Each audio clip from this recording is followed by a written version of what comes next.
नमस्कार। आज हम भारतीय शेयर बाजार में ट्रेडिंग की दुनिया को समझने की कोशिश करेंगे, बिल्कुल शुरू से। देखिए, ट्रेडिंग का फंडा बहुत सीधा है। मान लीजिए कोई चीज 100 रुपए में खरीदी और जब उसकी कीमत बढ़कर 150 रुपए हो गई तो उसे बेच दिया। तो ये जो 50 रुपए का फर्क है ना, बस यही मुनाफा है। अब मजे की बात यह है कि ये खरीद बिक्री सिर्फ एक बाजार तक ही सीमित नहीं है। इसके कई अलग अलग मैदान हैं। लोग अलग अलग बाजारों में ट्रेड करते हैं, जैसे कि भारतीय स्टॉक मार्केट, जहां एनएससी और बीएसई पर लिस्टेड कंपनियों के शेयर खरीदे बेचे जाते हैं। फिर है फॉरेक्स, जहां अलग अलग देशों की करेंसी का व्यापार होता है। और आजकल तो क्रिप्टो का भी चलन है, जहां बिटकॉइन जैसी डिजिटल करेंसी में ट्रेडिंग होती है। आज के इस विश्लेषण में हमारा पूरा ध्यान भारतीय शेयर बाजार पर रहेगा। ये वो जगह है जहां बड़ी बड़ी जानी मानी कंपनियों के मालिकाना हक के छोटे छोटे हिस्से यानी शेयर्स खरीदे और बेचे जाते हैं। अच्छा, तो बाजार में उतरने से पहले हर ट्रेडर के पास सही औजार होने चाहिए और खेल के नियम भी पता होने चाहिए। सबसे पहली और सबसे जरूरी बात है टाइमिंग। भारतीय शेयर बाजार हफ्ते के 5 दिन यानी सोमवार से शुक्रवार सुबह 9:15 बजे खुलता है और दोपहर 3:30 बजे बंद हो जाता है। शनिवार और रविवार को छुट्टी रहती है। अब इसमें हिस्सा लेने के लिए 3 चीजें चाहिए। पहला, एक डीमैट अकाउंट, जो कि एक डिजिटल लॉकर की तरह है, जहां खरीदे हुए शेयर रखे जाते हैं। दूसरा, एक ट्रेडिंग अकाउंट, जिससे खरीदने और बेचने के ऑर्डर दिए जाते हैं। और ये दोनों अकाउंट हमें एक ब्रोकर के जरिए मिलते हैं, जैसे कि एंजल वन या ज़ीरोधा, जो हमारे और बाजार की बीच की कड़ी का काम करते हैं। ठीक है, तो अब जब तैयारी पूरी है तो चलिए स्टॉक्स में ट्रेड करने के 2 सबसे आम तरीकों को समझते हैं। देखिए, डिलीवरी और इंट्राडे में एक बड़ा फर्क है।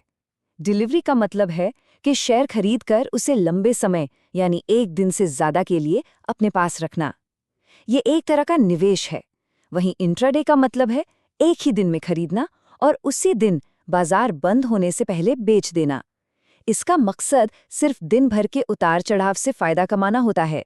इंट्राडे ट्रेडिंग में एक खास सुविधा मिलती है, जिसे लिवरेज या मार्जिन कहते हैं। इसका मतलब है कि ब्रोकर एक ट्रेडर को उसके पास मौजूद पैसे से कई गुना ज्यादा की खरीदारी करने की इजाजत देता है, जैसे सिर्फ 20 रुपए लगाकर 100 रुपए का शेयर खरीद लेना।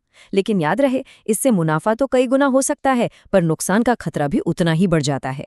चलिए, अब देखते हैं कि एक इंट्राडे ट्रेड किया कैसे जाता है। सबसे पहले जिस स्टॉक में ट्रेड करना है उसे खोजें। फिर उसकी उस दिन की कीमत, यानी वो कितना ऊपर गया, कितना नीचे गया, ये सब देखें। अगर सब ठीक लगता है तो इंट्राडे का ऑप्शन चुनकर जितने शेयर खरीदने हैं उनकी संख्या डालकर मार्केट प्राइस पर ऑर्डर प्लेस कर दें। और हाँ, सिर्फ खरीदना ही काफी नहीं है। नुकसान से बचने के लिए ट्रेडर्स एक स्टॉप लॉस लगाते हैं।